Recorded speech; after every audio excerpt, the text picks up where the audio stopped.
Shankar TMW. Shankar TMW B ಹಾಕಿದ್ರೆ BMW ಹಾಕ್ಬಿಡೋರು. Okay, Shankar TMW.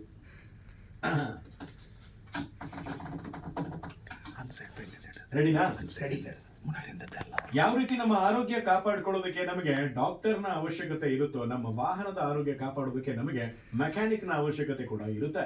ಈ ಮೆಕ್ಯಾನಿಕ್ಸ್ ಅವರು ನಮ್ಗೆ ಗೊತ್ತಿದ್ದೋ ಗೊತ್ತಿಲ್ಲದೆ ನಮ್ಮ ಜೀವನದಲ್ಲಿ ಒಂದು ಅದ್ಭುತವಾದಂತಹ ಪಾತ್ರನ ನಿರ್ವಹಿಸ್ತಾರೆ. ಸೊ ಈ ತರ ಮೆಕ್ಯಾನಿಕ್ಸ್ ಎಲ್ಲ ಸಂತೋಷವಾಗಿರ್ಬೇಕು ಅಂತ ಹೇಳಿ ಅವ್ರಿಗೋಸ್ಕರ ಒಂದು BPCL ಆಕ್ಟಿವಿಟಿನ ನಿರ್ವಹಿಸಿದ್ರು. ಈಗ ಈ ಆಕ್ಟಿವಿಟಿ ಮುಖಾಂತರ ಆಯ್ಕೆ ಆದಂತಹ ಒಂದಿಷ್ಟು ಮೆಕ್ಯಾನಿಕ್ಸ್ ನಮ್ಮ ಮಿರ್ಚಿ ಸ್ಟುಡಿಯೋ ಬಂದಿದ್ರು. ಮೊದಲನೇದಾಗಿ ಅವರ ಉಸ್ತಾದ್ ಒಬ್ರು ಇದ್ದಾರೆ, ಮಿಸ್ಟರ್ ಶಂಕರ್ TMW ಅವರು. ಅವರೊಟ್ಟಿಗೆ ಮಾತಾಡೋಣ. ಶಂಕರ್ ಸಾಹೇಬ್ರೆ, ಮಿರ್ಚಿಗೆ ನಮಸ್ಕಾರ. ಮೊದಲನೇದಾಗಿ ನಿಮ್ಗೆ ನಮಸ್ಕಾರ ಸರ್, ಎಲ್ಲರಿಗೂ ನಮಸ್ಕಾರ. ಮಿರ್ಚಿಗೆ ಬಹಳ ಖುಷಿ ಆಗ್ತಾ ಇದೆ. ಹೇಗಿತ್ತು ಕಾಫಿ? ಬಹಳ ಚೆನ್ನಾಗಿತ್ತು ಸರ್. ಸಕ್ಕರೆ ಕಮ್ಮಿ ಇತ್ತಾ? ಇಲ್ಲ ಸರ್, ಕರೆಕ್ಟ್ ಆಗಿತ್ತು. ಸಕ್ಕರೆ ಕೊಟ್ಟಿದ್ರಲ್ವಾ? ಹೌದು. ಬಿಸ್ಕೆಟ್ ಚೆನ್ನಾಗಿತ್ತಾ? Biscuit super sir. ನಿಮ್ ಟೀಮು ಕೂಡ ಸಿಕ್ಕಾಪಟ್ಟೆ ಸೂಪರ್ ಸರ್. Okay sir. ಮೊದಲನೇದಾಗಿ ನಿಮ್ಗೆ ಕಾಂಗ್ರ್ಯಾಚುಲೇಷನ್ಸ್. ಈ ಒಂದು ಆಕ್ಟಿವಿಟಿನಲ್ಲಿ ಭಾಗವಹಿಸಿ ಇವತ್ತು ನಮ್ಮ ಮಿರ್ಚಿ ಆಫೀಸ್ ವರೆಗೂ ನೀವು ಬಂದಿದ್ದೀರಿ. Thank you sir. Thank you ಮಿರ್ಚಿಗೆ, ಮತ್ತೆ ಥ್ಯಾಂಕ್ ಯು BPCL ಅವ್ರಿಗೆ. ಹಾಗೆ ಎಷ್ಟು ವರ್ಷದಿಂದ ನೀವು ಮೆಕ್ಯಾನಿಕ್ ಆಗಿ ನಿಮ್ಮ ಕಾರ್ಯ ನಿರ್ವಹಿಸ್ತಾ ಇದ್ದೀರಾ ಅಂತ ಮೊದಲನೇದಾಗಿ? ನಾನು ಆಲ್ಮೋಸ್ಟ್ ಒಂದು 30 ವರ್ಷದಿಂದ ಮೆಕ್ಯಾನಿಕ್ ಆಗಿದ್ದೀನಿ sir. 30 years. 30 years sir. Amazing journey. ಶುರು ಮಾಡಿದ್ದು ಎಲ್ಲಿಂದ? ಶುರು ಮಾಡಿದ್ದು ನಂದು 1995 May 5th ಸರ್. ಶುರು ಮಾಡಿದ್ದೆ. ಓಕೆ. May 5th ಇಂದ ಶುರು ಮಾಡಿದ್ದೆ. ಆ್ಯಕ್ಚುಲಿ ಹೇಳ್ಬೇಕಂದ್ರೆ ನಾನು ಏಜ್ 12 years ಅಲ್ಲಿ ಸ್ಟಾರ್ಟ್ ಮಾಡಿದ್ದೆ ಕೆರಿಯರ್ನ. ಓಕೆ, 12 years ಅಲ್ಲಿ ಸ್ಟಾರ್ಟ್ ಮಾಡಿದ್ದೆ. ಅಮೇಸಿಂಗ್. ಓಕೆ, ಅವಾಗ ನಾನು ಬರೀ ಓದಿದ್ದು 7th ಸ್ಟ್ಯಾಂಡರ್ಡ್. ಬಟ್ ಆದರೆ ಈಗ ನಾನು I am also be engineers. ಆಮೇಲೆ ಕರೆಸ್ಪಾಂಡಿಂಗ್ ಅಲ್ಲಿ SLC ಮಾಡಿದೆ, ಮತ್ತೆ ಡಿಪ್ಲೊಮಾ ಮಾಡಿದ್ದೀನಿ. ಅಮೇಸಿಂಗ್. ಅದು ಇವತ್ತು ಆಲ್ಮೋಸ್ಟ್ ಸೌತ್ ಇಂಡಿಯಾದಲ್ಲಿ more than 40,000 ಪೀಪಲ್ಸ್ಗೆ ಟ್ರೈನ್ ಕೊಟ್ಟಿದ್ದೀನಿ. ಓನ್ ಟ್ರೈನಿಂಗ್ ಸೆಂಟರ್ ಇದೆ, TMW automobile and training centre. Amazing. ಅದು ಮತ್ತೆ ಇನ್ನೊಂದೇನಂದ್ರೆ ನಮ್ಮಿನ ಉದ್ದೇಶ ಕೂಡ ಫೀಚರ್ಸ್ ಅಲ್ಲಿ TMW ಒಂದು ಪ್ರಾಡಕ್ಟ್ ನಾವು ಲಾಂಚ್ ಮಾಡಬೇಕು ಅಂತ ಇದ್ದೀವಿ. Okay, beautiful. ಎಷ್ಟೊಂದು ಲೈಫಲ್ಲಿ ಗೋಲ್ ಇಟ್ಕೊಂಡೇ ಮುಂದೆ ಹೋಗ್ತಾ ಇದೀವಿ. ಏನ್ ಸಂತೋಷ ಗೊತ್ತಾ, ನೀವು ಅವಾಗ ಎಷ್ಟು ಓದಿದ್ರೋ ಓದಿಲ್ಲ ಗೊತ್ತಿಲ್ಲ, ಈಗ ಓದಿರೋಂಥ ವ್ಯಕ್ತಿಯರು ಇಂಜಿನಿಯರ್ ಆಗಿರ್ಬೋದು, ಡಾಕ್ಟರ್ ಆಗಿರ್ಬೋದು, ಅವರ ಗಾಡಿನ ತಗೊಂಡು ನಿಮ್ಮ ಹತ್ರ ಬರ್ತಾರೆ. ಖಂಡಿತ. That is the interesting thing ಅಲ್ವಾ? Actually thanks to my customers ಅಂತಾನೆ ಹೇಳ್ಬೇಕು ಸರ್. ಯಾಕಂದ್ರೆ ನನಗೆ ದಾರಿ ತೋರಿಸೋದು ನಮ್ಮ ಕಸ್ಟಮರ್ಸ್ಗಳೇ. ಯಾಕಂದ್ರೆ ಹೇಳ್ಬೇಕಂದ್ರೆ ನಮ್ಗೆ ಇವಾಗ ಬೇಸಿಕ್ ಆಗಿ ಅಷ್ಟೊಂದು ಗೊತ್ತಿರಲ್ಲ. ಕಸ್ಟಮರ್ ಹೇಳು, ನೀವು ಮಾಡೋ ಕೆಲಸದಿಂದ ನೀವು ಇನ್ನ ಮುಂದೆ ಹೋಗ್ಬೇಕಂದ್ರೆ ಇನ್ನ ಓದ್ಬೇಕಂತ ನಮ್ಗೆ ಬಹಳ ಕಸ್ಟಮರ್ಸ್ಗಳು ಕೂಡ ಹೆಲ್ಪ್ ಮಾಡಿದ್ದಾರೆ. ಅಮೇಸಿಂಗ್. ಹಾಗೆ ಇನ್ನೊಂದು ವಿಷಯ, ನೀವು ಮೆಕ್ಯಾನಿಕ್ ಆಗಿ ಸಾಕಷ್ಟು ಚಾಲೆಂಜಸ್ ಅನ್ನ ಫೇಸ್ ಮಾಡ್ತೀರಾ. ನಿಮಗೆ ಗೊತ್ತಿಲ್ಲದಿರುವಂತಹ ಕೆಲವು ಪ್ರಾಬ್ಲಮ್ಸ್ ಬರುವಂತಹ ಸಾಧ್ಯತೆನೂ ಇರುತ್ತೆ. ಸೊ ಈ ತರದ್ದು ಯಾವ ಒಂದು ಸೀಕ್ವೆನ್ಸ್ ಬಂದಿತ್ತು ನಿಮಗೆ, ಅಥವಾ ಸಿಚುವೇಶನ್ ಬಂದಿತ್ತು ನಿಮ್ಮ ಲೈಫಲ್ಲಿ? ಅಂದ್ರೆ ಈ ಪ್ರಾಬ್ಲಮ್ ಬಂದಾಗ ಅಯ್ಯೋ ಗುರು ಇದು ಮಾಡೋದು ಕಷ್ಟ, ಆಮೇಲೆ ಅದನ್ನ ನೀವು ಸಾರ್ಟ್ ಔಟ್ ಮಾಡುವಂಥದ್ದು, ಈ ತರ ಸಂಗತಿಗಳೇನಾದ್ರು? ಸರ್, ಇದು ನಮ್ಗೆ ಹೆಂಗಂದ್ರೆ ಮೆಕ್ಯಾನಿಕಲ್ಸ್ ಅಲ್ಲಿ ಡೇ ಬೈ ಡೇ ನಮ್ಗೆ ಚಾಲೆಂಜಿಂಗ್ ಸರ್. ಇದು ಒಂದೊಂದು ಹೇಳಕ್ಕಾಗಲ್ಲ, ಡೇ ಬೈ ಡೇ ಚಾಲೆಂಜಿಂಗ್ ಇದ್ದೇ ಇರ್ತದೆ. ಯಾಕಂದ್ರೆ ಇವತ್ತೇನಂದ್ರೆ ಇವಾಗ ನಾನು ಕಲ್ತಿದ್ದ ಕೆಲಸ ಬೇರೆ, ಇವತ್ತು ಮಾಡ್ತಾ ಇರೋದು ಕೆಲಸ ಬೇರೆ. ಯಾಕಂದ್ರೆ ಇವತ್ತು ನಾವು ಡೇ ಬೈ ಡೇ ಏನಾಗುತ್ತೆ ಅಂದ್ರೆ ಟೆಕ್ನಾಲಜಿ ವೈಸ್ ಇಂಪ್ರೂವ್ ಆಗ್ತಾನೆ ಇರ್ತೀವಿ. ಅದೇ ತರ ನಾವು ಕೂಡ ಅಪ್ಡೇಟ್ ಆಗ್ತಾ ಇರಬೇಕು. ಎಕ್ಸಾಂಪಲ್ ನಾವ್ ಹೇಗ್ ಮಾಡ್ತೀವಿ ಅಂದ್ರೆ, ಫಸ್ಟ್ ಇವತ್ತು ನಮ್ಗೆ ಏನಾದ್ರು ಪ್ರಾಬ್ಲಮ್ ಬಂತು ಅಂದ್ರೆ ಗೊತ್ತಿಲ್ಲ ಅಂದ್ರೆ ನಾವೇನ್ ಮಾಡ್ತೀವಿ ಅಂದ್ರೆ ಫಸ್ಟ್ ನಮ್ಮ ಫ್ರೆಂಡ್ ಸರ್ಕಲ್ಗೆ ನಾವೇ ಕಾಲ್ ಮಾಡ್ಕೊಂಡು ನಾವು ಡಿಸ್ಕಸ್ ಮಾಡ್ಕೊಂತೀವಿ. ಆದ್ರೆ ಕಸ್ಟಮರ್ ನಾವೇನ್ ಹೇಳ್ತೀವಿ ಅಂದ್ರೆ ಫಸ್ಟ್ ಟೈಮ್ ನ ತಗೊಂತೀವಿ. ಸ್ವಲ್ಪ ಟೈಮ್ ಕೊಡಿ ಸರ್, ನಾವು ಮಾಡ್ಕೊಡ್ತೀವಿ ಅಂತ ಹೇಳಿ. ಯಾವುದಕ್ಕೂ ಕಸ್ಟಮರ್ ನಾವು ಮಾಡ್ಕೊಡಲ್ಲ ಅಂತ ಯಾವುದೇ ಕಾರಣ ಕೇಳಲ್ಲ. ಯಾಕಂದ್ರೆ ನಮ್ಮ ಉದ್ದೇಶ ಏನಪ್ಪ ಅಂದ್ರೆ ನಮ್ಮ ಹತ್ರ ಬಂದ ಮೇಲೆ ಕಸ್ಟಮರ್ಸ್ ನಮ್ಮನ್ನ ನಂಬಿಟ್ಟಿದ್ಮೇಲೆ ನಾವು 100% ಮಾಡ್ಕೊಡ್ಬೇಕು. ಅದೇ ನಮ್ಮಿನ ಉದ್ದೇಶ. ನಮ್ಮಲ್ಲಿ ಏನಂದ್ರೆ ಹ್ಯಾಪಿಯಾಗಿ ಬರ್ಬೇಕು, ಹ್ಯಾಪಿಯಾಗಿ ಹೋಗ್ಬೇಕು, ಅದೇ ನಮ್ಮ ಕಾನ್ಸೆಪ್ಟ್. ಅದಕ್ಕೋಸ್ಕರ ನಾವೇನ್ ಮಾಡ್ತೀವಿ ಅಂದ್ರೆ ನಮಗೆ ಆಗಿಲ್ಲ ಅಂದ್ರೆ ನಾವೇನ್ ಮಾಡ್ತೀವಿ, ಫಸ್ಟ್ ನಮ್ಮ ಫ್ರೆಂಡ್ ಸರ್ಕಲ್ ಒಳಗಡೆ ಡಿಸ್ಕಸ್ ಮಾಡ್ತೀವಿ ಏನಾಗಿದೆ ಅನ್ನೋಣ. ಯಾಕಂದ್ರೆ ನಮ್ಮಲ್ಲಿ ಹೆಂಗಂದ್ರೆ ಬೇಸಿಕ್ ಅನ್ನೋದು ಒಂದೇನೆ ಸರ್. ಅವತ್ತಿಂದ ಏನು ಸ್ಟಾರ್ಟ್ ಆಯ್ತಲ್ಲ ಆಟೋಮೊಬೈಲ್ ಇಂಡಸ್ಟ್ರಿ ಇವತ್ತಿನವರು ಸೇಮ್ ಇದೆ. ಸ್ವಲ್ಪ ಅದು ಹೇಳಿದ್ರ ಸ್ವಲ್ಪ ಹಾಗೆ ಇರ್ತದೆ, ಡೆವಲಪ್ಮೆಂಟ್ಗಳು ಇರ್ತವೆ. ಅದಕ್ಕೆ ನಾವೇನ್ ಮಾಡ್ತೀವಿ, ಡಿಸ್ಕಸ್ ಮಾಡಿದಾಗ ಅವಾಗ ಏನ್ ಮಾಡ್ತೀವಿ ಅಂದ್ರೆ ಅದನ್ನ ನೋಡ್ಕೊಂಡು ಅದಕ್ಕೆ ಇವಾಗ ಎಕ್ಸಾಂಪಲ್ ಹೇಳ್ಬೇಕಂದ್ರೆ ಈಗ ಓದಿದ್ದು ಇವಾಗ ನಿಮಗೆ ಬಹಳ ಯೂಸ್ಫುಲ್ ಆಗುತ್ತೆ ಆ ವಿಷಯದಲ್ಲಿ. ಒಂದು ಚಾಲೆಂಜ್ ಎಕ್ಸಾಂಪಲ್ ಕೊಡ್ಬೋದು ಯಾವ್ದಾದ್ರು? ಈ ತರದ್ದು ಒಂದು ಕ್ಲಚ್ ಪ್ರಾಬ್ಲಮ್ ಬಂದಿರೋದಾಗಿರ್ಬೋದು, ಅಥವಾ ಬ್ರೇಕ್ ಒಂದು ಯಾವ್ದಾದ್ರು? ಹೌದೌದು ಸರ್. ಇವಾಗ ಎಕ್ಸಾಂಪಲ್ ಹೇಳ್ಬೇಕಾದ್ರೆ ನೀವು ಹೇಳ್ದಂಗೆ ಇದೇ ತರ ಕಂಪ್ಲೇಂಟ್ ಅಲ್ಲಿ ಕ್ರಿಟಿಕಲ್ ಕಂಪ್ಲೇಂಟ್ಸ್ ಇರುತ್ತೆ, ನಾರ್ಮಲ್ ಕಂಪ್ಲೇಂಟ್ಸ್ಗಳು ಇರುತ್ತೆ. ಎಕ್ಸಾಂಪಲ್ ಏನಂದ್ರೆ ಇವಾಗ ಕ್ರಿಟಿಕಲ್ ಕಂಪ್ಲೇಂಟ್ ಅಂದ್ರೆ ಹಿಂಗೆ ನಾರ್ಮಲ್ ಕಂಪ್ಲೇಂಟ್ ಅಂದ್ರೆ ಒಂದು ಕಸ್ಟಮರ್ ಒಂದು ಆಫ್ ಆಗ್ಬೋದು, ಇಲ್ಲ ಸ್ಟಾರ್ಟ್ ಆಗದೆ ಇರ್ಬೋದು. ಇದನ್ನಾದ್ರೂ ನಾವು ನಾರ್ಮಲ್ ಕಂಪ್ಲೇಂಟ್ ಹೇಳ್ತೀವಿ. ಕ್ರಿಟಿಕಲ್ ಕಂಪ್ಲೇಂಟ್ ಅಂತ ಏನ್ ಹೇಳ್ತೀವಿ ಅಂದ್ರೆ ಎಕ್ಸಾಂಪಲ್ ಏನಂದ್ರೆ ಪಂಚರ್ ಆಗುತ್ತೆ ಅಂತ ಎಕ್ಸಾಂಪಲ್ ಒಂದು ಗಾಡಿ. ಎಕ್ಸಾಂಪಲ್ ಹೇಳ್ಬೇಕಾದ್ರೆ ಒಂದು ಗಾಡಿ ಪಂಚರ್ ಆಗ್ತಾ ಇದೆ, ಬಟ್ ಈ ಕಸ್ಟಮರ್ ಕಂಪ್ಲೇಂಟ್ ಅಂದ್ರೆ 2 days ಒಂದ್ಸತಿ ಪಂಚರ್ ಆಗ್ಬಿಡೋದು. ಎಷ್ಟು ಟೈರ್ ಹೊಸದ್ ಹಾಕಿದ್ರು ಸರಿ, ಎಷ್ಟು ಟ್ಯೂಬ್ ಹೊಸದ್ ಹಾಕಿದ್ರು ಸರಿ, 2 days ಒಂದ್ಸ ಕಂಪಲ್ಸರಿ ನಿಮ್ಗೆ ಪಂಚರ್ ಆಗ್ಬಿಡೋದು. ಬಟ್ ಈ ಕಸ್ಟಮರ್ದು ಇದು ಆಕ್ಚುಲಿ ಹೇಳ್ಬೇಕಂದ್ರೆ ಇವರು 1 ಇಯರ್ಗೆ ಈ ಪ್ರಾಬ್ಲಮ್ನ ಫೇಸ್ ಮಾಡ್ತಾ ಇದ್ದಾರೆ. ಬಟ್ ಏನಾಗುತ್ತೆ, ಕಂಪನಿ ಆಲ್ರೆಡಿ ತುಂಬ ಜನ ಕೂಡ ಅದನ್ನ ಮಾಡಿ ಅನಲೈಸ್ ಮಾಡಿದಾಗ ಕೂಡ ಪ್ರಾಬ್ಲಮ್ನ ಸಾಲ್ವ್ ಮಾಡೋಕ್ಕಾಗ್ತಾ ಇಲ್ಲ. ಬಟ್ ಆ ಪ್ರಾಬ್ಲಮ್ ನನಗೆ ಬಂದಾಗ ನಾನು ಹೋಗಿದ್ದೆ, ನನಗೂ ಕೂಡ ಹತ್ತತ್ರ ಪ್ರಾಬ್ಲಮ್ ಸಾಲ್ವ್ ಮಾಡೋಕ್ಕೆ ಮಿನಿಮಮ್ 3 months ಹತ್ತಿರ ಆಯಿತು. ನಾವು ಕೂಡ ಮಾಡಿದಾಗ ಹಾಗಿಲ್ಲ. ಬಟ್ ಅದ್ರ ಲಾಸ್ಟ್ ನೋಡಿದ್ರೆ ಸಣ್ಣ ಪ್ರಾಬ್ಲಮ್ ಅಷ್ಟೇ. ಅಂದರೆ ಎಕ್ಸಾಂಪಲ್ ಬ್ರೇಕ್ ಕೇಬಲ್ ಒಂದು ಬರುತ್ತೆ, ಆ ಬ್ರೇಕ್ ಕೇಬಲ್ನ ಡಿಸ್ಟೆನ್ಸ್ ಭಾಳ ಕಡಿಮೆ ಇತ್ತು ಅಷ್ಟೇ. ಜಸ್ಟ್ ಅದನ್ನ ಕೇಬಲ್ಸ್ಗೆ ಒಂದು ಸ್ವಲ್ಪ ಒಂದು ಎಕ್ಸ್ಟ್ರಾ ಒಂದು ಅಡ್ಜಸ್ಟ್ಮೆಂಟ್ ಒಂದು ಅಡ್ಡ ಹಾಕಿ ಪ್ರಾಬ್ಲಮ್ ಸಾಲ್ವ್ ಮಾಡಿಸಿ ಪ್ರಾಬ್ಲಮ್ ಸಾಲ್ವ್ ಆಯಿತು. ಈಗ ಆಕ್ಚುಲಿ ಹೇಳ್ಬೇಕಂದ್ರೆ ಪಂಚರ್ಗೂ ಬ್ರೇಕ್ ಕೇಬಲ್ಗೂ ಸಂಬಂಧನೇ ಇರಲ್ಲ, ಟೆಕ್ನಿಕಲ್ ಸಂಬಂಧ ನೋಡೋದು. ಬಟ್ ಈ ತರ ಕೂಡ ಕ್ರಿಟಿಕಲ್ ಕಂಪ್ಲೇಂಟ್ಸ್ ಕೂಡ ಬರುತ್ತೆ ಸರ್. ಇದು ನಮಗೆ ಈ ತರದ ನಮಗೆ ತಲೆ ತಿನ್ನುವಂತ ಕಂಪ್ಲೇಂಟ್ಗಳು ಈ ತರನೂ ಬರುತ್ತೆ. Amazing, that was A great example. ಈಗ ಫಾರ್ ಎಕ್ಸಾಂಪಲ್ ಡಾಕ್ಟರ್ ಹತ್ರ ಹೋಗ್ತೀವಿ, ಏನು ಪ್ರಾಬ್ಲಮ್ ಇಲ್ಲ ಅಂತಾರೆ, ಬ್ಲಡ್ ಟೆಸ್ಟ್ ಮಾಡಿದಾಗ ಗೊತ್ತಾಗುತ್ತೆ ಏನು ಪ್ರಾಬ್ಲಮ್ ಇದೆ ಅಂತ. ಸೊ ಆ ತರದೊಂದು ಎಕ್ಸಾಂಪಲ್ ನೀವು ಕೊಟ್ರಿ. ಅಂಡ್ ಹಾಗೆ ಮೆಕ್ಯಾನಿಕ್, ನೀವು ಮೆಕ್ಯಾನಿಕ್ ಆಗಿದ್ದೀರಾ ಅನ್ನುವಂತ ಯಾವ ವಿಷಯ ನಿಮಗೆ ಅತ್ಯಂತ ಹೆಮ್ಮೆ ಕೊಡುತ್ತೆ ಅಂತ? ಆಕ್ಚುಲಿ ಹೇಳ್ಬೇಕಂದ್ರೆ ನನಗೆ ಬಹಳ ಖುಷಿಯಿಂದ ಸಂತೋಷದಿಂದ ಮೆಕ್ಯಾನಿಕ್ ಕೆಲಸ ಮಾಡಬೇಕು ಅಂತ ಬಂದಿದೆ ಸರ್. ಆಕ್ಚುಲಿ ಅಂದ್ರೆ ಎಲ್ಲರೂ ಹೇಳ್ಬೋದು ಕಷ್ಟಕ್ಕೋಸ್ಕರ ಕೆಲಸಕ್ಕೆ ಬಂದಿವಿ ಅಂತ ಹೇಳಿರ್ಬೋದು. ಬಟ್ ನಮ್ದು ಆಕ್ಚುಲಿ ಹೇಳ್ಬೇಕಾದ್ರೆ ಬೇಸಿಕ್ಲಿ ನಮ್ದು ಮಿಡಿಲ್ ಕ್ಲಾಸ್ ಫ್ಯಾಮಿಲಿ ಇತ್ತು. ಬಟ್ ಆಕ್ಚುಲಿ ಹೇಳ್ಬೇಕಾದ್ರೆ ಬೇಸಿಕ್ ಆಗಿ ಹೇಳ್ಬೇಕಂದ್ರೆ ನಮ್ಗೆ ಅದೇ ಕಷ್ಟ ಆಯ್ತಿಲ್ಲ ಅಂತಲ್ಲ. ಬಟ್ ಆದ್ರೆ ನನಗೆ ಮೆಕ್ಯಾನಿಕ್ ಅನ್ನೋದೊಂದು ಆಗ್ಬೇಕು ಅನ್ನೋದು ಬಹಳ ಸಂತೋಷ ವಿಷಯ. ಗುರಿಯಿಂದನೇ ನಾನು ಮೆಕ್ಯಾನಿಕ್ ಕೆಲಸಕ್ಕೆ ಬರ್ತಾ ಇದ್ದೆ. ನನಗೇನಂದ್ರೆ ಕೆಲಸ ಮಾಡ್ಬೇಕಾದ್ರೆ ನನ್ನೇ ಮರ್ತು ಬಿಡ್ತೀನಿ, ಅಷ್ಟು ಇಂಟ್ರೆಸ್ಟಿಂಗ್ ಟಾಪಿಕ್ ನನಗೆ ಕೆಲಸ. ಅದೇ ನನಗೆ ಇಷ್ಟು ದೂರ ತಂದಿದೆ ಅನ್ನೋದಕ್ಕೆ ನನ್ನ ಇರ್ಬೋದು ಅನಿಸುತ್ತೆ. ಯಾಕಂದ್ರೆ ನಾನು ಇಷ್ಟೊಂದು ಡೆವಲಪ್ ಆಗೋದಕ್ಕೆ ಮೇನ್ ಕಾರಣ ಅದೇ ಇರ್ಬೋದು. ಅಮೇಜಿಂಗ್. ಇನ್ನು ನೀವು ಮೆಕ್ಯಾನಿಕ್ ಅಂದ ಮೇಲೆ ಸಾಕಷ್ಟು ಸ್ಟೋರಿಗಳಿರುತ್ತೆ ನಿಮ್ಮ ಹತ್ರ. ಯಾರಾದರೂ ನಿಮ್ಮ ಹತ್ರ ರಾತ್ರಿ ವೆಹಿಕಲ್ ಕೆಟ್ಟೋಗಿದೆ ಅಂತ ಬಂದಿರುವಂಥದ್ದು, ಅಥವಾ ನೀವು ಅವ್ರಿಗೆ ಎಕ್ಸ್ಟೆಂಡೆಡ್ ಸಪೋರ್ಟ್ ಕೊಟ್ಟು ಹೆಲ್ಪ್ ಮಾಡಿರುವಂಥದ್ದಾಗಿರ್ಬೋದು, ಆ ಥರದ್ದು ಏನಾದರೂ ಒಂದು ಇಂಟ್ರೆಸ್ಟಿಂಗ್ ಸ್ಟೋರಿ ಇದ್ರೆ? ಹಲವಾರು ವಿಷಯಗಳಿದೆ. ಆಕ್ಚುಲಿ ಹೇಳ್ಬೇಕಂದ್ರೆ ಫಾರ್ 24 hours ವರ್ಕಿಂಗ್ ಡೇ ಇರುತ್ತಲ್ಲ, 24 hours ಇರುತ್ತೆ. ಬಟ್ ನಾನು ಕಂಟಿನ್ಯೂ ಆಗಿ 7 days 8 days 24 hours ಕೆಲಸ ಮಾಡಿದ್ದೀನಿ. ಯಾಕಂದ್ರೆ ಕೆಳಗಡೆ ಬಿದ್ದೋಗೋವರೆಗೂ ಕೆಲಸ ಮಾಡಿದ್ದೀನಿ. ಅಂದ್ರೆ ಯಾಕಂದ್ರೆ ನನ್ನ ಫ್ಯಾಮಿಲಿ ಸಿಚುವೇಶನ್ ಆ ಥರ ಇತ್ತು. ಬಟ್ ನಾನು ಆಫೀಸಲ್ಲಿ ಇದ್ರಂದ್ರೆ ಆಫೀಸಲ್ಲಿ ನನಗೊಂದು 3 hours ಬಿಟ್ಬಿಡೋರು ನಿದ್ರೆ ಮಾಡೋದಕ್ಕೆ. ಮನೇಲಿ ಇದ್ರೆ ಅವತ್ತಿಗೆ ಹಾಕ್ಬಿಟ್ಟು ಅವತ್ತೊಂದು 3 hours ನಿದ್ರೆ ಮಾಡೋದು ಸಾಕು. ಯಾವುದೇ ಹಾಸ್ಪಿಟ್ಲ್ ಹೋಗೋದು ಯಾವ ಥರ ಪರಿಸ್ಥಿತಿನೂ ಇಲ್ಲ. ಬಟ್ ಮಾಡ್ತಾ ಇದ್ದೆ. ಇನ್ನೊಂದು ಏನಂದ್ರೆ ಆಕ್ಚುಲಿ ಹೇಳ್ಬೇಕಾದ್ರೆ ನಾನು ಒಂದು ಕಡೆ ಕೆಲಸ ಮಾಡಿಕೊಂಡು ನನ್ನ ವರ್ಕ್ಶಾಪ್ನ ಪಾರ್ಟ್ ಟೈಮಲ್ಲಿ ಕೆಲಸ ಮಾಡ್ತಾ ಇದ್ದೆ.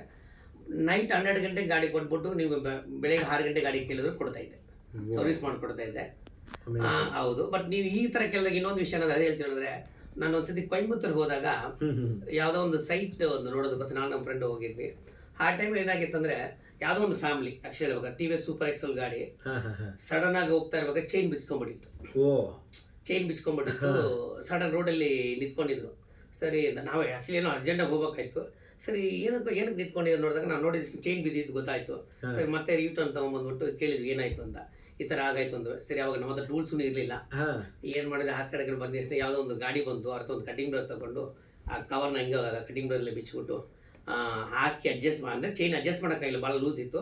ಬಟ್ ಕುಂಡಿಸ್ಬಿಟ್ಟು ಕವರ್ನ ಕೈಗೆ ಕೊಟ್ಬಿಟ್ಟು ನಿಯರ್ ಬೈ ವರ್ಕ್ಶಾಪಲ್ಲಿ ಹೋಗಿ ರೆಡಿ ಮಾಡ್ಕೊಳ್ಳಿ ಅಂತ ಹೇಳ್ಬಿಟ್ಟು ಕೊಟ್ಟು ಕಳಿಸಿದೆ ಸರ್. ವಾವ್, ಅಮೇಜಿಂಗ್ ಸರ್, ದೊಡ್ಡ ಮನಸ್ಸು ನಿಮ್ಮದು. ಅಲ್ಲ ಸರ್, ಹಾಗಲ್ಲ, ಇದು ನಮ್ಮ ಕರ್ತವ್ಯ ಅಲ್ವಾ? ಹೌದು ಅಲ್ವಾ? ಆ ಥರ ಇವಾಗ ನಮ್ಮ ಆ್ಯಕ್ಚುಲಿ ಹೋಗಿಲ್ಬೇಕಂದ್ರೆ ಯಾವ್ದಾರು ಗಾಡಿ ರೋಡಲ್ಲಿ ನಿಂತಿದ್ರೆ 100% ಕೇಳ್ತೀವಿ ನಾವು. ಹಾಗೆ ಹೋಗೋದಿಲ್ಲ, ನಾನಂತಲ್ಲ, ಯಾರೇ ಒಬ್ರು ಆದರೂ ಕೂಡ ಕೇಳ್ತೀವಿ. ಯಾಕಂದ್ರೆ ನಮ್ಮ ಕೈ ಏನಾದ್ರು ಸಹಾಯ ಆದರೆ ಖಂಡಿತವಾಗಿ ಮಾಡ್ಬಿಟ್ಟೆ ಹೋಗ್ತೀವಿ ನಾವು. ಸೊ ಶಂಕರ್ ಅವರ ಗರಡಿಯಲ್ಲಿ ಪಳಗಿರುವಂತಹ ಪ್ರತಿಯೊಂದು ಮೆಕ್ಯಾನಿಕ್ ಯಾರನ್ನೇ ನೋಡಿದ್ರು ನಿಲ್ಲಿಸಿ ಒಂದು ಸಹಾಯ ಕೂಡೋಸ್ ಸರ್. ಬಹಳ ಇದಕ್ಕೆ ಧೈರ್ಯ ಬೇಕು ಅಂಡ್ ಆ ಒಂದು ಕಾನ್ಫಿಡೆನ್ಸ್ ಬೇಕು, ಈ ತರ ನಾನು ಮಾಡ್ತೀನಿ ಅನ್ನೋದಕ್ಕೆ ಅಲ್ವಾ? ಖಂಡಿತ ಸರ್. ನಿಮಗೆ ನಿಜವಾಗ್ಲೂ ಧನ್ಯವಾದ ಇಷ್ಟೊಂದು ಒಳ್ಳೆ ಕೊಡುಗೆ ನೀಡ್ತಿರೋದಕ್ಕೆ. Thank you sir. ಹಾಗೆ ಕೇಳುಗರಲ್ಲಿ ತುಂಬಾ ಜನ ವೆಹಿಕಲ್ ಗಳನ್ನ ಇಟ್ಕೊಂಡಿರ್ತಾರೆ, ಮೇಂಟೈನ್ ಮಾಡ್ತಾ ಇರ್ತಾರೆ. ತಮ್ಮ ವೆಹಿಕಲ್ ಮೇಂಟೈನ್ ಮಾಡೋದಕ್ಕೆ ಅವ್ರಿಗೆ ಏನ್ ಕಿವಿ ಮಾತುಗಳನ್ನ ಹೇಳೋದಕ್ಕೆ ಇಷ್ಟಪಡ್ತೀರಿ ಸರ್? ಆಕ್ಚುಲಿ ರೆಸ್ಪಾನ್ಸಿಬಿಲಿಟೀಸ್ ಏನಂದ್ರೆ ಬರೀ ಒಂದು ಎಕ್ಸಾಂಪಲ್ ಹೇಳ್ಬೇಕಂದ್ರೆ, ಒಂದು ಗಾಡಿದು ಲೈಫ್ ಅನ್ನೋದೇನಂದ್ರೆ, ಎಕ್ಸಾಂಪಲ್ ಒಂದು ಆಕ್ಟಿವಾ ಗಾಡಿ ತಗೊಂಡ್ರೆ ಒಂದು ಕಂಪನಿ ಏನಂದ್ರೆ ಒಂದು ವಾರಂಟಿ ಪಾಲಿಸಿ ಅಂತ ಕೊಡ್ತದೆ. ಎಕ್ಸಾಂಪಲ್ ಹೇಳ್ಬೇಕಂದ್ರೆ ಒಂದೊಂದು ಕಂಪನಿಗೆ ಒಂದು ಸ್ಟ್ಯಾಂಡರ್ಡ್ನೆಸ್ ಇರುತ್ತೆ. ಎಕ್ಸಾಂಪಲ್ ಹೇಳ್ಬೇಕಂದ್ರೆ ಫಾರ್ ಇಯರ್ಸ್ 12,000 kilometers ಒಂದು ಕ್ಯಾಲ್ಕುಲೇಷನ್ ತಗೊಂತಾರೆ. ಮಿನಿಮಮ್ ಒಂದು 2 years ಗ್ಯಾರಂಟಿ ಕೊಟ್ಟೆ ಕೊಡ್ತಾರೆ. ಅಂದ್ರೆ 24,000 kilometers ವರೆಗೂ ಕೊಡ್ತಾರೆ. ನಿಮ್ಗೆ ಇಂಜಿನ್ ವಾರಂಟಿ ಅಂದ್ರೆ ಸ್ಮೋಕಿಂಗ್ ವಾರಂಟಿ ಅಂತ ಆಲ್ಮೋಸ್ಟ್ ಒಂದು 40,000 ವರೆಗೂ ಕೊಡ್ತಾರೆ. ಬಟ್ 40,000ಗೆ ಪ್ರಾಬ್ಲಮ್ ಬರುತ್ತಾ ಅನ್ನಂದ್ರೆ ಖಂಡಿತಗಳು ಇರಲ್ಲ. ಬಟ್ ಅವ್ರು ಕೆಲವು ಗಾಡಿಗಳು ಬಂದ್ರೆ 40,000 ಬರುತ್ತೆ, ಕೆಲವು ಗಾಡಿಗಳು 1,00,000 ಕಿಲೋಮೀಟರ್ ಬರ್ತದೆ. ಬಟ್ ಅದು ಎಲ್ಲಿ ಬರುತ್ತೆ ಅಂತ ಹೇಳ್ಬೇಕಂದ್ರೆ, ರೆಸ್ಪಾನ್ಸಿಬಿಲಿಟೀಸ್ ಫಸ್ಟ್ ಹೇಳ್ಬೇಕಾದ್ರೆ ಮೆಕ್ಯಾನಿಕ್ ರೆಸ್ಪಾನ್ಸಿಬಿಲಿಟಿ ಖಂಡಿತವಾಗ್ಲಿ ಇದೆ. ಯಾಕಂದ್ರೆ ಅದನ್ನ ಕರೆಕ್ಟ್ ಟೈಮಲ್ಲಿ ಕರೆಕ್ಟಾಗಿ ಸರ್ವಿಸ್ ಮಾಡಿ, ಪೀರಿಯಡಿಕಲಿ ಸರ್ವಿಸ್ ಮಾಡಿ, ಅದನ್ನ ಏನೇನು ಚೆಕ್ ಮಾಡಿ ಮಾಡಬೇಕು ಅನ್ನೋದು ಒಂದು ಉದ್ದೇಶ ಇರ್ತದೆ. ಅದೇ ಥರ ಎರಡನೇ ಉದ್ದೇಶ ಏನಪ್ಪ ಅಂದ್ರೆ, ಕಸ್ಟಮರ್ಗೂ ಅದೇ ಥರ ರೆಸ್ಪಾನ್ಸಿಬಿಲಿಟೀಸ್ ಕೂಡ ಇದೆ ಸರ್. ಯಾಕಂದ್ರೆ ಇದೇನಾಗತ್ತಂದ್ರೆ ಆಕ್ಚುಲಿ ಹೇಳ್ಬೇಕಂದ್ರೆ, ಇವಾಗ ನೀವು ಗಾಡಿ ಆಕ್ಚುಲಿ ನೀವೇ ಒಂದು ನಿಮ್ಮ ಹತ್ರ ಒಂದು ಗಾಡಿ ಇರುತ್ತೆ. ನೀವು ಗಾಡಿ ಬೆಳಿಗ್ಗೆ ತಗೊಂಡು ಫಸ್ಟ್ ಏನಂದ್ರೆ ಚೆಕ್ ಪಾಯಿಂಟ್ಸ್ ಚೆಕ್ ಮಾಡಬೇಕು. ಅಂದ್ರೆ ಎರಡನೇದು, ಇವಾಗ ಲೈಫ್ ಅನ್ನೋದು ಎರಡನೇ ವಿಷಯ ಆದ್ರೂ ಕೂಡ ನಮ್ಮ ಲೈಫ್ ಬಹಳ ಇಂಪಾರ್ಟೆಂಟ್ ಅಲ್ವಾ? ಅದಕ್ಕೋಸ್ಕರ ನೀವು ಫಸ್ಟ್ ಗಾಡಿನ ತೆಗಿಯೋಕೆ ಮುಂಚೆ ನೀವು ಫಸ್ಟ್ ಏನ್ ಮಾಡ್ಬೇಕಂದ್ರೆ ಗಾಡಿ ಒಳಗಡೆ ಆಯಿಲ್ ಇದೆಯಾ ಅಂತ ಫಸ್ಟ್ ಪಾಯಿಂಟ್ ನೀವು ಚೆಕ್ ಮಾಡ್ಕೋಬೇಕು. ಎರಡನೇದು ಗಾಡಿ ಒಳಗಡೆ ಪೆಟ್ರೋಲ್ ಇದೆಯಾ ಅಂತ ಚೆಕ್ ಮಾಡ್ಕೋಬೇಕು. ಹೌದು. ಮೂರನೇದು ಎಲ್ಲಿ ಹೋಗ್ತೀರಾ ಅದು ಅಷ್ಟೇ ಪೆಟ್ರೋಲ್ ಇದೆ ಚೆಕ್ ಮಾಡ್ಕೋಬೇಕು. ನಾಲ್ಕನೇದು ಕಂಪಲ್ಸರಿ ಎರಡು ವೀಲಲ್ಲಿ ಏರ್ ಇದೆ ಅಂತ ಚೆಕ್ ಮಾಡ್ಕೋಬೇಕು. ಐದನೇದು ಇಂಪಾರ್ಟೆಂಟ್ ವಿಷಯ ಏನಪ್ಪ ಅಂದ್ರೆ ಬ್ರೇಕ್ ಕರೆಕ್ಟ್ ಆಗಿದೆ ಅಂತ ಚೆಕ್ ಮಾಡ್ಕೋಬೇಕು. ಇದು ಡೈಲಿ ರೊಟೇಷನ್ ಅಲ್ಲಿ ಪ್ರತಿಯೊಬ್ಬರು ಕೂಡ ಮಾಡ್ಬೇಕಂತ ಕರ್ತವ್ಯದ ವಿಷಯಗಳು ಸರ್. ಎಲ್ಲರೂ ಮಾಡ್ಕೊಡ್ಬೇಕು. ಓಕೆನಾ, ಇದೊಂದು ಮಾಡಬೇಕು. ಆಮೇಲೆ ಇನ್ನೊಂದು ಏನಂದ್ರೆ ನಾನು ಹೇಳೋದಂದ್ರೆ ಇನ್ನೊಂದು ಎಲ್ಲರಿಗೊಂದು ಕಸ್ಟಮರ್ಗಾಗ್ಲಿ ಮೆಕ್ಯಾನಿಕ್ ಆಗಲಿ ರಿಕ್ವೆಸ್ಟ್ ಮಾಡ್ಕೊಳ್ಳೋದೇನಪ್ಪ ಅಂದ್ರೆ ಗಾಡಿಗೆ ಸರ್ವಿಸ್ ಕೊಡ್ತೀರಾ, ಸರ್ವಿಸ್ ಕೊಟ್ಟು ಅಲ್ಲಿಂದ ಡೆಲಿವರಿ ಮಾಡಿದಾಗ ಎಲ್ಲರೂ ಮಾಡೋದೇನಂದ್ರೆ ಎಲ್ಲಿ ಎಷ್ಟಪ್ಪ ಬಿಲ್ಲು ಏನಪ್ಪ ಮಾಡಿದಾರೆ ಅಂತ ಎಲ್ಲರೂ ಕೇಳ್ತೀರಾ ತಾನೆ. ಬಟ್ ಆದ್ರೆ ಕೇಳುವಂತ ಕೆಲವು ವಿಷಯಗಳು ಮರೆತು ಬಿಡ್ತೀರಾ. ಏನಂದ್ರೆ ಅಲ್ಲಿ ಏನ್ ಮಾಡ್ಬೇಕಂದ್ರೆ ಇಂಜಿನ್ ಆಯಿಲ್ ನ ಚೆಕ್ ಮಾಡ್ಕೋಬೇಕು ಕಂಪಲ್ಸರಿ. ಹೇಗಿದೆ ಕಂಡೀಷನ್ ಹೇಗಿದೆ ಆಯಿಲ್ ಚೆಕ್ ಮಾಡಬೇಕು. ಎರಡನೇದು ಬ್ರೇಕ್ ಕರೆಕ್ಟ್ ಆಗಿದೆ ಅಂತ ಚೆಕ್ ಮಾಡ್ಕೋಬೇಕು. ಮೂರನೇದು ವೀಲ್ ನಟ್ ರೈಟ್ ಇದೆ ಅಂತ ಚೆಕ್ ಮಾಡ್ಕೋಬೇಕು. ಯಾಕಂದ್ರೆ ಇವಾಗ ಮೆಕ್ಯಾನಿಕ್ ನಾವು ಕೂಡ ಒಂದು ನಾರ್ಮಲ್ ಮನುಷ್ಯನ್, ನಾವಿನ್ನು ದೇವ್ರಂತ ಹೇಳಲ್ಲ ಅಲ್ವಾ. ನಾವು ಕೂಡ ಕೆಲವು ಟೈಮ್ ಏನೋ ಮಿಸ್ಟೇಕ್ ಮಾಡಕ್ಕೆ ಸಾಧ್ಯತೆ ಇರ್ತದೆ. ಬಟ್ ಆದ್ರೆ ನಮಗೂ ರೆಸ್ಪಾನ್ಸಿಬಿಲಿಟಿ ಇರ್ತದೆ. ನಾವು ಎಲ್ಲೇ ಮಾಡಿದಾಗಲೂ ಕೂಡ ಇದನ್ನೆಲ್ಲ ಕೂಡ ಗೈಡ್ ಮಾಡಿರ್ತೀವಿ. ಬಟ್ ನೀವು ಆವಾಗ ಕೇಳಿದಾಗ ಇನ್ನೊಂದು ಸ್ವಲ್ಪ ಸೆಕ್ಯೂರ್ ಆಗುತ್ತೆ. ಯಾಕಂದ್ರೆ ಯಾವುದೇ ಕೂಡ ಒಂದು ಕಡೆ ನಮ್ಮಿನ ಉದ್ದೇಶ ಏನಪ್ಪ ಅಂದ್ರೆ ನಮ್ಮ ಹತ್ರ ಬಂದ ಮೇಲೆ ಕಸ್ಟಮರ್ಸ್ ಹ್ಯಾಪಿ ಆಗಿರ್ಬೇಕು, ಚೆನ್ನಾಗಿರ್ಬೇಕು ಉದ್ಯೋಗಿಸಿದ್ರೆ. ಎಕ್ಸಾಂಪಲ್ ಕಸ್ಟಮರ್ ಮಿಸ್ಟೇಕ್ ಮಾಡ್ರೆ ಬರೀ ಅವ್ರಿಗೆ ಮಾತ್ರ ಆಗುತ್ತೆ. ಬಟ್ ನಾವು ಮಿಸ್ಟೇಕ್ ಮಾಡ್ರೆ ಎಷ್ಟು ಜನಕ್ಕೆ ಏನಾಗುತ್ತೆ ಅಂತ ಹೇಳಕ್ಕಾಗಲ್ಲ. ಅದರಿಂದ ಇದೊಂದು ಮಾತ್ರ ಎಲ್ಲರೂ ಒಂದು ರಿಕ್ವೆಸ್ಟ್ ಆಗಿ ಕೇಳ್ತಾ ಇದೀನಿ, ಎಲ್ಲರೂ ದಯವಿಟ್ಟು ಇದೊಂದು ಮಾಡಿದ್ರೆ ಚೆನ್ನಾಗಿರುತ್ತೆ ಸರ್. ಓಕೆ, ಇನ್ನು ನಂದೊಂದು ಪರ್ಸನಲ್ ಪ್ರಶ್ನೆ ಇದೆ. ಈಗ 2 ವೀಲರ್ಸ್ ಮಾಪೆಡ್ಗಳು, ಈ ಆಕ್ಟಿವ್ ಆಗಿರ್ಬೋದು, ಫಸೀನೋ ಆಗಿರ್ಬೋದು, ಈ ತರ ವೆಹಿಕಲ್ಗಳು ಈ ಟೈರ್ಗೆ ಎಷ್ಟು ಏರ್ ಹಾಕಬೇಕು ಅನ್ನೋದು ಸ್ಟ್ಯಾಂಡರ್ಡ್ ಸರ್. ಆಕ್ಚುಲಿ ಏನಂದ್ರೆ ಟೈರ್ಸ್ ಅಲ್ಲಿ ಏರ್ ಅಂದ್ರೆ 2 ತರ ಟೈಪ್ಸ್ ತಗೊಂತೀವಿ ಸರ್. ಹೆಂಗಂದ್ರೆ ನಾರ್ಮಲ್ ಆಗಿ ಹೇಳ್ಬೇಕಂದ್ರೆ ಇವಾಗ example single drive double drives ತಗೊಂತೀವಿ. ಇವಾಗ ಸಿಂಗಲ್ ಡ್ರೈವ್ ನೀವು ಮಾತ್ರ ಗಾಡಿ ಓಡಿಸ್ತೀನಿ ಅಂತ ಹೇಳಿದ್ರೆ ಎಕ್ಸಾಂಪಲ್ ಆಕ್ಟಿವ್ ಆಗಿ ತಗೊಳ್ಳಿ. ಒಂದು 20 to 25 PSI ವರೆಗೂ ಇಡಬಹುದು ಸರ್. 20 to 25 PSI ವರೆಗೂ ಇಡಬಹುದು. ಹಿಂದಿನ ಟೈರ್ ಬೇರೆ, ಹೌದು ಸರ್, 100% ಸರ್. ಫ್ರಂಟ್ ಅಲ್ಲಿ ಬೇರೆ, ಬ್ಯಾಕ್ ಅಲ್ಲಿ ಬೇರೆ ಇರ್ತದೆ. ಓಕೆ, ಬ್ಯಾಕ್ ಅಲ್ಲಿ ಬಂದ್ಬಿಟ್ಟು ನಿಮಗೆ 29 ಇರ್ತದೆ. ಓಕೆ, 29 ಇರುತ್ತೆ. 29 to 32. ಓಕೆ, ಎಕ್ಸಾಕ್ಟ್ ಆಗಿ ಇರ್ಬೇಕಂದ್ರೆ 29 32 ಇರ್ಬೇಕಾಗುತ್ತೆ. ಎಕ್ಸಾಂಪಲ್ ನೀವೆಲ್ಲ ಡಬಲ್ಸ್ ಹೋಗ್ಬೇಕು ಅಂತ ಹೇಳಿದಾಗ ಏನಾಗುತ್ತೆ ನೀವು 36 ಇರ್ಬೇಕಾಗತ್ತೆ. ಓಕೆ ಓಕೆ, ಇದು ಆಕ್ಚುಲಿ ಏನಂದ್ರೆ ಇದು ಏನಕ್ಕೆ ಇಡ್ತೀವಿ ಅಂತ ಹೇಳ್ಬೇಕಾದ್ರೆ ಟೈರ್ ಅಲ್ಲಿ ನಾವು ಎಷ್ಟು ಕ್ವಾಂಟಿಟಿ ಏರ್ ಇರ್ತದೆ ಯಾರು ನಾವು ಮೆಜರ್ ಮಾಡೋದಿಲ್ಲ. ನಾವು ಅದ್ರಲ್ಲಿ ಎಷ್ಟು ಪ್ರೆಸರ್ ಇದ್ದ ಮಾತ್ರ ಚೆಕ್ ಮಾಡೋದು. ಓಕೆನಾ. ಇನ್ನೊಂದು ಏನಂದ್ರೆ ಇದು ನಾವು 2 ತರ ಕೂಡ ಅಡ್ವೈಸ್ ಮಾಡ್ತೀವಿ ಕಸ್ಟಮರ್ಗಳಿಗೆ. ಹೆಂಗಂದ್ರೆ ಎಕ್ಸಾಂಪಲ್ ಹೇಳ್ಬೇಕಾದ್ರೆ ಎಕ್ಸಾಂಪಲ್ ಕಸ್ಟಮರ್ಸ್ ಹೆಂಗಂದ್ರೆ ಏಜ್ ಕಸ್ಟಮರ್ ಇರ್ತಾರೆ. ಎಕ್ಸಾಂಪಲ್ ಅವ್ರಿಗೆ ಏನ್ ಮಾಡ್ತೀವಿ ಅಂದ್ರೆ ಆಲ್ಮೋಸ್ಟ್ ಒಂದು 2 PSI ಕಡಿಮೆನೇ ಇದೆ ಅಂತಾನೆ ಹೇಳ್ತೀವಿ. ಯಾಕಂದ್ರೆ ಅವ್ರಿಗೆ ಏನಾಗತ್ತಂದ್ರೆ ಸಸ್ಪೆನ್ಷನ್ ಅಂತ ಇರುತ್ತಲ್ಲ, ಶಾಕ್ ಅಬ್ಸರ್ವರ್ ಮೇನ್ ಸಸ್ಪೆನ್ಷನ್ ಇರುತ್ತೆ. ಬಟ್ ಆದ್ರೆ ಮೈನ್ ಫಸ್ಟ್ ಸಸ್ಪೆನ್ಷನ್ ಸ್ಟಾರ್ಟ್ ಆಗುತ್ತೆ ಟೈರ್ ಇಂದ ಮಾತ್ರ. ಹೌದು, ಟೈರ್ ಇಂದ ಮಾತ್ರ ಸ್ಟಾರ್ಟ್ ಆಗುತ್ತೆ. ಬಟ್ ಅದರಿಂದ ಏನ್ ಮಾಡಿದ್ರೆ ಡಿಪೆಂಡಿಂಗ್ ಆನ್ ಕಸ್ಟಮರ್ಸ್ ಇರ್ತಾರೆ. ಕೆಲವರು ಏನ್ ಮಾಡ್ತಾರೆ ಅಂದ್ರೆ ಇವಾಗ ಡೀಲರ್ಸ್ ಎಕ್ಸಾಂಪಲ್ ಹೇಳ್ಬೇಕಾದ್ರೆ ಡೆಲಿವರಿ ಪರ್ಸನ್ಸ್ ಇವರೆಲ್ಲ ಅಂತಲ್ಲ ಸರ್, ನಮಗೆ ಸ್ವಲ್ಪ ಮೈಲೇಜ್ ಕೂಡ ಇಂಪ್ರೂವ್ ಆಗುತ್ತೆ. ಈ ಏರ್ ಚೆಕ್ ಮಾಡಿದ್ರೆ ನಿಮ್ಗೆ ಮೈಲೇಜ್ ಕೂಡ ಇಂಪ್ರೂವ್ ಆಗುತ್ತೆ, ಗಾಡಿ ಪರ್ಫಾರ್ಮೆನ್ಸ್ ಕೂಡ ಇಂಪ್ರೂವ್ ಆಗುತ್ತೆ. ಇಷ್ಟೊಂದು ವಿಷಯಗಳು ಇರ್ತವೆ ಸರ್. ಸಣ್ಣ ವಿಷಯನೇ ಸರ್, ಆದ್ರೆ ಬಹಳ ಎಫೆಕ್ಟಿವ್ ಆಗಿರುತ್ತೆ ಸರ್ ವಿಷಯಗಳು. ಸೊ ಈಗ ನೀವು ನನಗೆ ಒಂದು ಹೇಳಿ ಸರ್, ಎಷ್ಟೆಷ್ಟು ಏರ್ ಹಾಕ್ಸ್ಬೇಕು ಹಿಂದಿನ ಟೈರ್? ನಾರ್ಮಲ್ ಆಗಿ ಇವಾಗ ಎಕ್ಸಾಂಪಲ್ ಹೇಳ್ಬೇಕಾದ್ರೆ ಯಾಕಂದ್ರೆ ಕೆಲವರು ಒಂದೊಂದು ಇರುತ್ತೆ. ಆವರೇಜ್ ಆಗಿ ಹೇಳ್ಬೇಕಾದ್ರೆ ಫ್ರಂಟ್ ಅಲ್ಲಿ 25, ಬ್ಯಾಕ್ ಅಲ್ಲಿ 29. ಸ್ಕೂಟ್ರಿಗೆ ಡಬಲ್ಸ್ ಅಂದ್ರೆ ಬ್ಯಾಕ್ ಅಲ್ಲಿ ಮಾತ್ರ 30, ಫ್ರಂಟ್ ಅಲ್ಲಿ ಸೇಮ್ 25. ಓಕೆ, ಫ್ರಂಟ್ ಅಲ್ಲಿ 25, ಬ್ಯಾಕ್ ಅಲ್ಲಿ ಸಿಂಗಲ್ಸ್ ಇದ್ರೆ 29, ಬ್ಯಾಕ್ ಅಲ್ಲಿ ಇದ್ರೆ ಡಬಲ್ಸ್ ಇದ್ರೆ 36. Okay okay okay, thank you sir. ಒಳ್ಳೊಳ್ಳೆ ಇನ್ಫಾರ್ಮೇಶನ್ಗಳನ್ನು ಕೊಟ್ರಿ. ಎಷ್ಟೋ ಜನರಿಗೆ ಇದರ ಅವಶ್ಯಕತೆ ಇತ್ತು. ಆ್ಯಂಡ್ ನಿಮ್ಮ ಅಮೂಲ್ಯವಾದಂಥ ಸಮಯ ಕೊಟ್ಟು ಉಸ್ತಾದಾಗಿ ಬಂದು ಇವತ್ತು BPCLನ ರೆಪ್ರೆಸೆಂಟ್ ಮಾಡಿ ನಿಮ್ಮ ಎಲ್ಲ ಸ್ಟಾಫ್ ಜೊತೆಗೆ ಬಂದಿದ್ದೀರಾ. ನಿಮ್ಮ ಸ್ಟಾಫ್ಗೂ ಕೂಡ ನಿಮಗೂ ಕೂಡ ನಮ್ಮ ಕಡೆಯಿಂದ ಧನ್ಯವಾದಗಳು. ಆ್ಯಂಡ್ ಇದೇ ರೀತಿ ಒಳ್ಳೆ ಕೆಲಸಗಳನ್ನು ಮಾಡ್ತಾ ಇರಿ ಸರ್. ನಿಮ್ಮ ಒಳ್ಳೆ ಕೆಲಸಗಳನ್ನು ಜನರಿಗೆ ತಲುಪಿಸುವಂಥ ಪ್ರಯತ್ನ ನಮ್ಮ ಕಡೆಯಿಂದ ನಾವು ಮಾಡ್ತಾ ಇರ್ತೀವಿ. ಥ್ಯಾಂಕ್ ಯು ಫಾರ್ ರೇಡಿಯೋ ಮಿರ್ಚಿ. ಎಲ್ಲರಿಗೂ ಕೂಡ ಧನ್ಯವಾದಗಳು. ಮತ್ತೆ ಹೇಳ್ಬೇಕಾದ್ರೆ ನಮ್ಮ ಇದು ಅವಕಾಶ ಮಾಡಿಕೊಟ್ಟಂತ ನಮ್ಮ BPCL ಅವ್ರಿಗೂ ಕೂಡ ಥ್ಯಾಂಕ್ ಯು ಹೇಳ್ತಾ ಇದ್ದೀನಿ. ಇವಾಗ ನನ್ನೇನು ಉದ್ದೇಶ ಏನಪ್ಪ ಅಂದರೆ ಇವಾಗ ನಾನು ಇವತ್ತು ಬಂದಿದ್ದೀನಿ, ಇದೇ ಥರ ನಮ್ಮ ಮೆಕ್ಯಾನಿಕ್ಸ್ಗಳು ಕೂಡ ಎಲ್ಲರೂ ಇದೇ ಥರ ಬಂದು ಮಾತಾಡಬೇಕು. ಆವಾಗ ಅವ್ರಿಗೂ ಕೂಡ ಒಂದು ಎನರ್ಜಿ ಬರುತ್ತೆ. ಮತ್ತು ಅದೇ ಥರ ಇವಾಗ ಹೇಳ್ಬೇಕಂದ್ರೆ ನಮ್ಮ ಫ್ರೆಂಡ್ಸ್ ಕೂಡ ನಮ್ಮ ಜೊತೆಗೆ ಬಂದಿದ್ದಾರೆ. ಓಕೆ, ಅವರು ಕೂಡ ಒಂದು 2 ಮಾತುಗಳನ್ನ ಹಾಗೆ. ಓಕೆ, ಬನ್ನಿ. ಸೊ ಈಗ ಎಲ್ಲರೂ ಒಂದು ಮಿರ್ಚಿ ಸ್ಟೈಲಲ್ಲಿ ಏನು ಹೇಳ್ತೀರಾ ಅಂತ ಕೇಳಿದ್ರೆ ಒಟ್ಟಿಗೆ ಸಖತ್ ಹಾಟ್ ಮಗ ಅಂತ ಹೇಳಬೇಕು. ಒಟ್ಟಿಗೆ ಜೋರಾಗಿ ಹೇಳಿ ಸರ್. ಸೊ ಈಗ ಇಲ್ಲಿ ಬಂದಿರುವಂತಹ ನಮ್ಮ ಎಲ್ಲ ಲವ್ಲಿ ಮೆಕ್ಯಾನಿಕ್ಸ್ಗೆ ನಾವು ಮಿರ್ಚಿ ಸ್ಟೈಲಲ್ಲಿ ಏನು ಹೇಳ್ತೀರಾ ಅಂತ ಕೇಳೋದಾದ್ರೆ ಏನು ಹೇಳ್ತೀರಾ? ಸೂಪರ್, ಸಖತ್ ಹಾಟ್ ಮಗ ಸರ್. ಅಂದ ಹಾಗೆ ನಿಮ್ಗೆ ನನ್ನ ಹೆಸರು ಗೊತ್ತಾಗ್ಲಿಲ್ಲ ಅಂತ ಅನ್ಸುತ್ತೆ. ಮಾಹಿ ಅಂತ. ಮಾಹಿ ಮಹೇಶ್, ಆಕ್ಚುಲಿ RJ ಮಾಹಿ ಅಂತ.